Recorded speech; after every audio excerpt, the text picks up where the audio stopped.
जरा सोचिए, आपके घर में कोई बुजुर्ग है जिसकी पेंशन उसकी महीने भर के खर्च और दवाइयों का अकेला सहारा है, और वो पेंशन अचानक बंद हो जाए। कोई चिट्ठी नहीं, कोई फोन नहीं, कोई वजह नहीं बताई गई। हरियाणा में ना हजारों बुजुर्गों, विधवाओं और विकलांग लोगों के साथ ठीक ये ही हो रहा है। ये सिर्फ कोरे आंकड़े नहीं हैं, ये जीते जागते लोगों की असली कहानियां हैं। सरोज शर्मा जी को ही सुनिए। तो सरकार ने ही उनकी पेंशन शुरू की थी, लेकिन अब वही सहारा उनसे छीन लिया गया है। वो पूछ रही हैं, मैं किसके पास जाऊं? और उनकी तरह न जाने कितने लोग दफ्तरों के चक्कर काट रहे हैं, बस ये जानने के लिए कि उनकी गलती क्या है। और हाँ, सरोज जी अकेली नहीं है। ये कोई एक दो लोगों की परेशानी नहीं है। अकेले हिसार जिले का ही आंकड़ा देखें तो 5,000 से ज्यादा लोगों की पेंशन पर यूं ही रोक लगा दी गई है। मतलब ये एक बहुत बड़े और गंभीर मुद्दे की तरफ इशारा है, जो न जाने कितने परिवारों को परेशान कर रहा है। तो चलिए इस पूरे मामले को थोड़ा और गहराई से समझते हैं। हमारा पहला हिस्सा, अचानक बंद हुई पेंशन। ये जो हो रहा है ना, ये पूरे हरियाणा में हो रहा है। और निशाना कौन बन रहा है? समाज के सबसे कमजोर लोग, बुजुर्ग, विधवाएं और विकलांग व्यक्ति, जिनकी सामाजिक सुरक्षा पेंशन बिना कुछ बताए बंद कर दी गई। और देखिए, ये कोई सुनी सुनाई बात नहीं है। ये एक स्थानीय अखबार की रिपोर्ट है।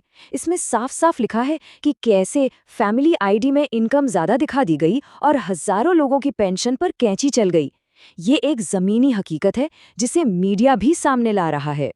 तो अब सवाल ये उठता है कि भाई आखिर ऐसा हो क्यों रहा है? इस पूरी गड़बड़ी के सेंटर में है एक टेक्नोलॉजी। तो चलिए अपने दूसरे हिस्से में इसकी जड़ को समझते हैं। Family ID. तो ये फैमिली आईडी, या जिसे परिवार पहचान पत्र भी कहते हैं, ये आखिर है क्या चीज़? देखिए, ये एक डिजिटल डेटाबेस है। इसे बनाया इसलिए गया था ताकि हर परिवार की एक यूनिक आईडी हो और सरकारी योजनाओं का फायदा सही लोगों तक आसानी से पहुंचे। मतलब इरादा तो बहुत अच्छा था कि सब कुछ स्ट्रीमलाइन हो जाए। अब इस सिस्टम का एक नियम बड़ा सीधा और सख्त है। अगर फैमिली आईडी में किसी भी परिवार की साल की इनकम 3 लाख रुपए से ज्यादा दिख गई, तो सिस्टम ऑटोमेटिकली अपने आप उनकी पेंशन बंद कर देता है। सारा का सारा खेल बस इसी एक नियम पर टिका है। लेकिन असली प्रॉब्लम तो यहीं से शुरू होती है। लोगों की असल कमाई भले ही कम हो, पर सिस्टम में वो लाखों में दिख रही है। तो चलिए हमारे तीसरे और सबसे जरूरी हिस्से में देखते हैं कि आखिर ये इनकम अपने आप इतनी बढ़ कैसी रही है। ये सवाल तो मन में आएगा ही कि अगर लोग सच में जरूरतमंद हैं, तो फिर ये डिजिटल सिस्टम उन्हें अमीर क्यों समझ रहा है? गलती आखिर हो कहाँ रही है? इसका जवाब ना थोड़ा हैरान करने वाला है। ये सिस्टम कुछ चीजों को सीधे सीधे ज्यादा इनकम का सबूत मान लेता है।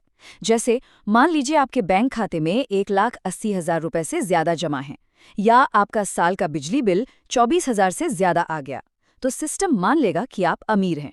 इतना ही नहीं, अगर आपके नाम पर 400 वर्ग गज से बड़ा कोई प्लॉट है, या आपने कभी आईटीआर फाइल किया है, या आपके नाम पर जीएसटी नंबर है, तो भी आपकी पेंशन कट सकती है, भले ही आपकी असल कमाई ना के बराबर क्यों ना हो। और गलतियां सिर्फ इनकम के आंकड़ों में ही नहीं है। ये मामला तो और भी चौंकाने वाला है कि जगदीश जी को देखिए। इस एक अजीब सी टेक्निकल गलती की वजह से उनकी और उनकी पत्नी दोनों की पेंशन रोक दी गई है। अब ये समझना बहुत जरूरी है कि ये जो कुछ भी हो रहा है, इसका असर कितने बड़े पैमाने पर पड़ रहा है। हमारा चौथा हिस्सा, आखिर कौन है पेंशन पर निर्भर। सबसे पहले, हरियाणा में 22.3 लाख बुजुर्ग नागरिक अपनी वृद्धावस्था पेंशन पर निर्भर हैं। जरा इस संख्या के बारे में सोचिए।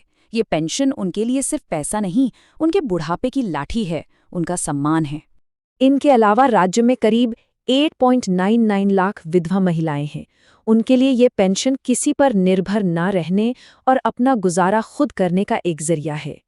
और साथ ही 2.14 लाख विकलांग व्यक्ति भी हैं, जिनके लिए ये पेंशन उनकी रोजमर्रा की जरूरतें पूरी करने में एक बहुत बड़ी मदद है। इन सबको मिला दें तो लाखों जिंदगियां इस छोटी सी पेंशन राशि पर टिकी हुई हैं। तो जब इतनी बड़ी गड़बड़ी सामने आई है और लाखों लोगों की जिंदगी पर असर पड़ा है, तो अब आगे क्या होगा? चलिए अपने आखिरी हिस्से में इसी पर बात करते हैं। खैर, एक राहत की बात यह है कि प्रशासन ने इस प्रॉब्लम को माना है। अधिकारियों ने आदेश दिए हैं कि ऐसे सभी मामलों की दोबारा जांच होगी, जिसे रीवेरिफिकेशन कहते हैं।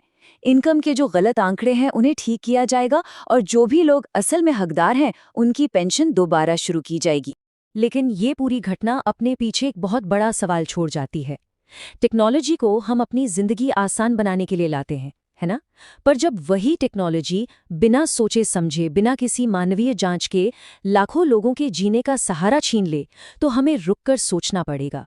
क्या हम टेक्नोलॉजी की रफ्तार में इंसानियत को पीछे छोड़ते जा रहे हैं? इस पर विचार करना बहुत जरूरी है।